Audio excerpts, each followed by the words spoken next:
Hey you guys, B. Riley here, and this week, on the coattails of our Epiphone Casino review, it seemed only fair to go ahead and maybe cast both sides. While you did have the British invasion with the Beatles rolling in, they were still standing in pretty firm ground of people like the Beach Boys and the Ventures and all of these other bands that had already been established for a few years. So we're going to take a quick look at something that is quintessentially surf rock and early 1960s, and something that also had its own little resurgence all throughout the 1980s and 1990s, the Fender Jaguar reissue.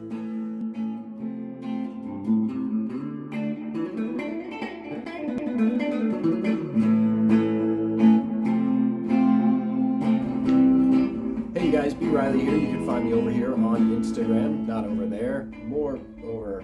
You can find me over here. I'm going to be over there. There I am.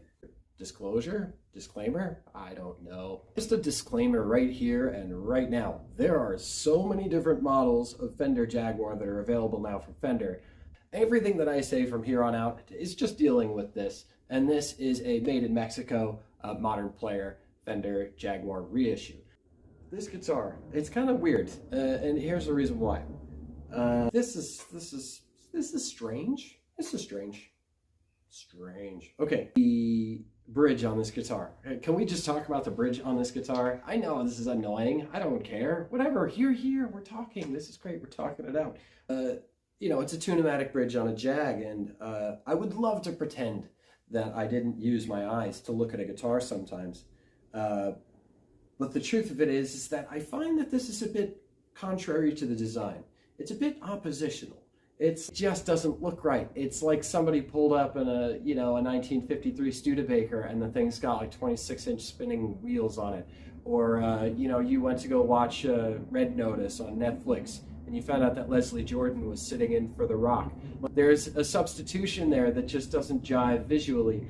Can we please have some guitar manufacturer engineers? Can we talk about softening some of these saddles? Because for God's sake, I mean, this thing, like, you're trying to get like a blood transfusion out of me or something like that. I just don't understand why we can't just accept that blood is only cool if you're Sid Vicious and, well, he's dead. So there's that whole thing. Rant aside, I'm ranting a lot. I've had a lot of coffee. Playability. All right, this thing plays fantastic. This guitar has had the benefit of going through a couple of owners before, so it's already been set up and the fit and finish is there. Now, I could, if I wanted to, no, I'm not going to talk about that. That's not playability. Why am I even talking about that? I'm going to stop. Let's bring it in. Let's rewind a little. It's got that, that guttural, that glug that comes out of these offsets. You don't really pick up on the soloing on this. It feels a bit thin. It's the only problem that I've got with this is that when you start to get up really high, it just kind of doesn't want to be happy resonating. It plays nice, but it's not... I feel that it lacks personality. I feel like this is what happens when you get committee think involved. I think that if I were holding something from 1962 or 1963 or 1965, that I would find a far different neck profile on this. This neck is too contemporary. It just feels like they took too much out of it. There's not enough of C in the back of the neck. And as it comes up towards the fretboard, it really plateaus fast. There's no rounding of that edge at all. It's true to form, and I found this issue with some Fender guitars previously in the past, is that when they go to reissue, they forget that people are not just buying a guitar because it looks a certain way. People are trying to buy a guitar that's broken in and plays a certain way. And I think that we should be paying a little bit more attention to this bottom edge right here, because there's no rounding on this at all. The neck is stout. I mean, you try to do like a neck lean bend on it and you can feel that it's pushing right back against you. It's not something that I typically do, but a little nudge once in a while. But in all honesty, it is an excellent playing guitar. It plays beautifully. It's a lot of fun to play. It feels good.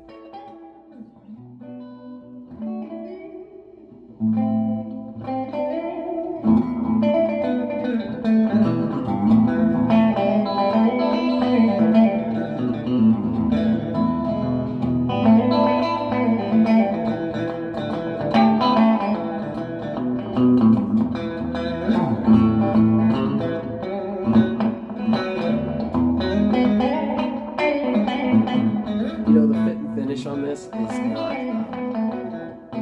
really red hot.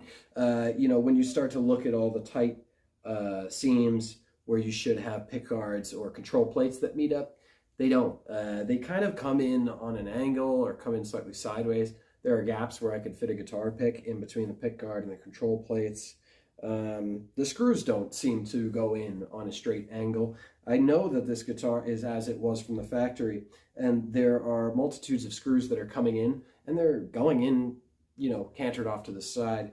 It's kind of a pet peeve of mine. Everything is pulling around. Now, sometimes you may see that on a vintage guitar because the nitrate guard could be shrinking, but this isn't nitrate, it's faux tortoiseshell, and you could definitely tell that it was the way that they were dug in. Finish on the neck is very, very thick. Basically, this thing has been dipped in plastic. The type of polyurethane finish that they're using on these, you've got to remember, is about 5 or 6 times thicker than the paint on your car, which is designed to see 100 degrees or 0 degrees at 100 miles an hour or 0 miles an hour, and is designed to be able to flex and be able to take all that sort of stuff. Yeah, the finish on your car is probably 1/5 as thick as the finish on this guitar right here. So if you do like your guitar to look perfect forever and basically be waterproof, then yeah, you go ahead and sign yourself up for one of these, because the finish is so thick that if you painted a car with this finish, it would cost you thousands more for the thickness of the material. Durability on this guitar. This guitar honestly, it's hit the modern standards of durability. The guitars are, you know, solid hardwood behind a, you know, rock hard plastic finish. I mean, these things could probably stop a bullet. Please don't try that. Second disclaimer of this one: don't want to be sued today. So yeah, I mean, they're durable as hell. You can beat the hell out of this thing all day and all night. I mean, honestly, the wood that you're using on this neck and on this body are not terribly different than the stuff you'd use in a baseball bat. So as long as you are not Roy Hobbs and don't completely, you know, neglect this guitar, then you'll be fine. The most important 4 screws right here on the back of the neck plate, the thing that creates this union, those are mounted right. Those are in good wood. Those have been protected. That's all you need to worry about. One thing I will tell you right now is this switch is going to go bad. They all go bad. It's just something that happens. These slider switches are an open case on the back, and they are exceptionally vulnerable to oxidation and or moisture. And when it does, yeah, you're going to need to replace that. By the way, all of these will probably go bad as well. They just won't go bad as quickly because this is your high mileage guy. And you're going to hit this with your fist every single time you play up by the neck. Let's talk about value. I'm going to put on my glasses. Of your guitar, young man or lady. This is just pertinent to this model. This would be the Jag reissue. That was the Modern Player Special. And it's made in Mexico. It's a made in Mexico guitar. And it's the one with the Tune-o-matic bridge, the Gibson style Tune-o-matic, and the tailpiece has been moved up 1 inch to increase the break angle upon the tailpiece. Other than that, it has only one other modernization, which is actually a bit of counter to Fender's typical, which is that it has a tilt back. The neck pocket is on a tilt, so the neck actually comes in, and once again, this is to aid the break angle as it relates to the actual use of the guitar. So just keep in mind, this is the model that we're talking about. That being said, you can still score one for between like 800 and $1,000. The values on these right now are not going to go up. They're still being manufactured. You can still buy them new.